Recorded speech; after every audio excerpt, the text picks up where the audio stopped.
Okay guys, this is where we are today. Pulled out the dowel, cleaned all the flat machine surfaces right to here where they end mill it when they make the block.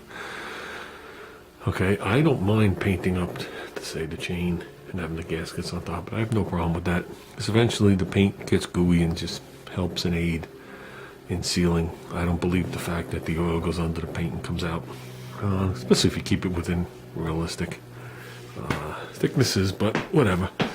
Couple of questions I was asked about the paint by Glenn. This is what I used on this one. It's different than what I used on mine. It is a Mosa Aqua Metallic 69 to 74 engines. There's a 70. Got a quarter of a can still left. We bought 2 of these. Seems to hold up nice. I did self etch or acid etch. I was going to word at the block when I did these. So I just took that all off with a razor blade. It doesn't come right off. It's not like scraping off Rust-Oleum, I can tell you that. But yeah, I don't paint my engines with regular paint. I just find this easier. Will the engine paint look nicer and last longer? Probably. To me, this is just easier. Junior had bought us 2 cans, I guess, a couple of years back now. But thanks for the offer on offering paint and helping me get paint and all the other things. Any area you see that's bare, anything, something was bolted to it. The coil bracket goes from here to here and comes across. The power steering covers all of this. You know what I'm saying? Something I think with the alternator hooked to there, and then this is getting repainted anyway. We got the front cover just dangling there over the garbage, let everything drain out. Here's the MSD gear. MSD gear is back on. Okay, obviously we got the fuel pump eccentric on there. Now just real quickly, the oil comes up through this slot here that looks like a keyway, fills up this whole trough. When you put the washer on the end of it, it acts like a Welch plug and seals it. So it makes this a sealed chamber. And because it's a sealed chamber and you have some kind of pressure to it, it has to go somewhere. So some of it worked into the threads. That only happens so long. Okay? The rest of it goes from here out the hole in the side. You can see the hole on the bottom. There's a hole in the top in the chamber. Then there's a hole part way down the keyway. The keyway does not block it. And they're all at different depths. So they can lube different parts of the gear. Okay? But they're all within this trough or in that groove because the keyway does not come to the end of the cam either. It's hard to see in there. But trust me. So that's how that works. I know it's working. This was all wet inside. The gear's wet. I went over there. The distributor gear's wet. So we're doing good. I'm calling that good. Now, as opposed to the oiling modifications that Ken sent me, I know about those modifications. My wagon has the modification down the block with the tube and some of the other things. I've had friends try that oiling thing in the front cover to spray on here, and most of them have it disconnected. Most of them never saw a difference. They've been running forever without it, so you see the little plug on the top of the cover. Okay, and most of these guys are pushing 70, 80 pounds of oil pressure, and they don't see the need in it. It all comes down to the same thing in my eyes. Is the oil getting to this gear? And I say 95% of the failures that are on the forum, these gears are put on and it's never checked to the hole, and I say this is running dry. Okay, that's just my honest opinion. Just think of when you're drilling a piece of metal and you put 1 drop of oil in there, how long that oil will lubricate that bit before you got to put another drop. So it does not take much oil to come out onto these threads to keep this thing well lubricated. Okay, and this is just a sliding surface as opposed to a drill bit that has a cutting edge on it. Just think of it that way.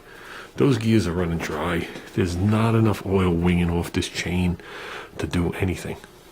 Okay. As for the oil modifications from the front pump to here and all that stuff is fine and dandy if you run a pan like that. If you are not running a pan with an external pickup, Everything you do is a waste of time. It's all a waste of time. There is only so much oil that'll come down this tube, this 3/4 inch tube, that goes down, makes the turn, and goes into the pickup. This is your restricting. This is where your problem is, not those openings in the pump. So if you open up all those openings in the pump, you're still trying to suck it through a straw. So the only way you can take full advantage of all those oil pump modifications is if you put the external block in there with the external lines, and you got those big mother lines going to the big pickup, and that's it. If you don't do that, you're like wasting your time. It's like, I don't even know how you would want to word it. It's like having the world's biggest bank account, but you're stuck on the side of the road with your debit card, and guess what? The guy pushing you off the road doesn't take a debit card. Oh well. You could have the biggest cash flow in the world. If you can't get to it, it doesn't help you. That's what happens when you modify the holes in the pump. You still can't get the oil to it.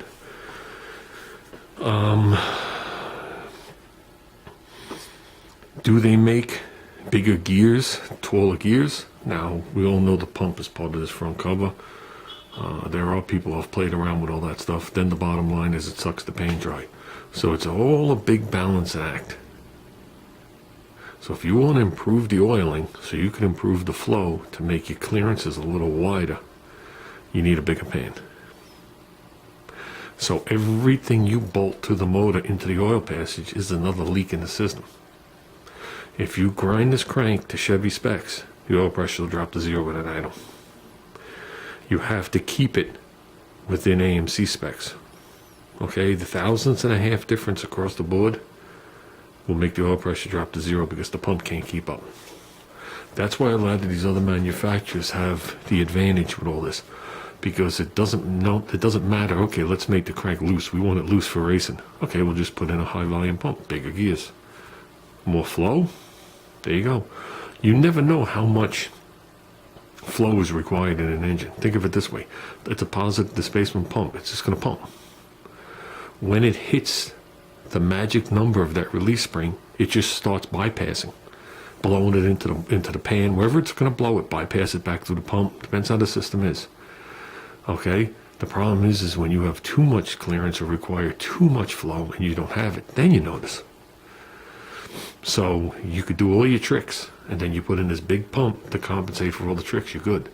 So if I take this motor and now I decide I'm going to start opening things up, some guys drill holes in here to spray it into the front cover and let it wing around. So I'm going to add 2 little pinholes there. I'm going to add my little tube spraying. Now all of a sudden I have all these leaks and my pump can't keep up. Okay, so now instead of the gear wearing out prematurely, I waste the lower end of the motor. So to me, you got to use common sense. Now, I can't tell you I've ever used this brand gear before. Do I like MSD? Yes and no. If anybody that knows me knows that I think all that 6AL shit is a bunch of crap. I've seen more people stuck on the side of the roads with their boxes melted, not working, jumping wires, switching distributors, and calling a tow truck than it's ever been worth. That's just my opinion. But if you're racing and you have a nice quality ignition system, that's a different situation. These guys on the street have too much or too many complicated, unnecessary parts to drive from their house to where they're going. They stand on it once or twice, do a little burnout, and call it good. They have way too much money, way too much technology. They don't know what it is. They don't know how to fix it if they're on the side of the road. They don't understand any of it. They have no clue what to do. They just pull up and they see a gold, silver, red box over there. Okay, next week I need a gold, red, silver, and I'll add a blue box to it. Then that guy sees the blue box and he adds a gold box. And it just keeps going. And nobody has any clue of how much spark, duration, current, pulsing. They don't even know a spark plug fire is negative to positive. They have no clue. And they just keep bolting the shit on. So now that we went on a rampage about MSD, and MSD only works at lower RPM anyway. After that, it's just an electronic ignition system, unless you start spending money. So, with all that said, now that I rambled for no reason, I am not the know-all. I don't want to be the know-all. This gear could take a shit in 5 minutes. I don't know. I didn't build it. I didn't design it. I don't know what the hardening's supposed to be on it. I don't know if this one's supposed to be harder than the other one. I don't know what the interference angle is. I don't know what the tooth pad. I don't know anything. And if I did know all that, meaning what I have here, I don't know if that's good or bad. Nobody publishes that information because I don't think anybody knows. Truthfully, that's why I got the factory gear. It's sitting on the dashboard. I should take it out and compare it. But it says Mopar on the bag. So it's a newer factory gear. The hardening of the gear might be different than if I get a distributor gear that's a couple of years older. That's why it's not on the motor. So besides all the other things. So with all that said, we have to clean that bolt, put a little bit of Loctite back on it. We have to put it on here and torque it. That we're going to do tomorrow. I don't have my torque wrench here. And then we're good here. Everything's taken care of. We're done. Okay, the block is technically good. It just has to be wiped off. I will take the pan off. I will put some paper all around, take care of it, whatever it is. Blow in a little etch. Okay, and then move the paper back and blow in some of that blue. It will be good there. I don't know about the front cover. I don't know if it's damaged or not. I don't think so. I mean, where I tapped it, I don't think I caused a problem. I tapped it with a rubber mallet. And then we can continue on here. Piece for the dipstick tube was shipped out. It's coming. It's on its way. Dipsticks, I'm not sure. I got to double check. I mean, they say they're shipped, but they never say they made it to the place. So that's just like when I print a shipping label. That doesn't mean it left. It just meant the shipping label was printed. So I don't know how long on dipstick tube. That's what's going to hold me up, because I will not do that dipstick tube with the pan on. That's like stupid. So even though there is a set place to put it, I want to be able to look at it and make sure everything's good when I'm done. As opposed to that, we got to go through some of these bolts are regular steel, and they already got that ugliness to them. So the remaining handful of bolts and nuts, it's only a couple, I want to just match up with stainless steel. I also want to change the oil pan bolts. I want to change those out and be done with it. Everything else was either Allen keys or stainless steel headed bolts. But like I said, there is one or two, like the bracket here had a regular bolt on it. The thing right here, which I'm trying to keep stuff off there, was bare metal, and that has surface rust oxidation on it. I just want to darken that up with something, anything. Because you'll probably see it, I'll probably catch it in your eye. Just little things, and then be done. All little tiny things that I have plenty of time to do because I'm waiting on the rest of the parts. Then we're going to lower this bad boy in, or raise it from the bottom, and after it's bolted in, I'm going to just hook up a couple of jumper wires, and we're going to kick it off. So we'll kick it off open headers. So, and let the neighbors know we're still alive. So, okay guys, I guess that's my video for today. Trust me, it wasn't a ranting video. I started to talk fast. I don't want to waste everybody's time on stuff. So, with that said, I'll say real quick, they tell you in here you got to lubricate this thing and coat it with you got to break that in like you're going to break in a cam, and they give you Racing Performance Gear Break-In Lubricant and Protectant from Lucas. So this is, I guess, according to this, the same stuff you'd put on a camshaft as well as the distributor gear. Will not migrate from camshaft and distributor gears during storage. Blah, blah, blah, blah, blah, blah, blah, blah. So they only give this to you with this gear. You buy the other gear, they don't give it to you. If you figure for $150 for those two gears, you get a gallon of this. Okay.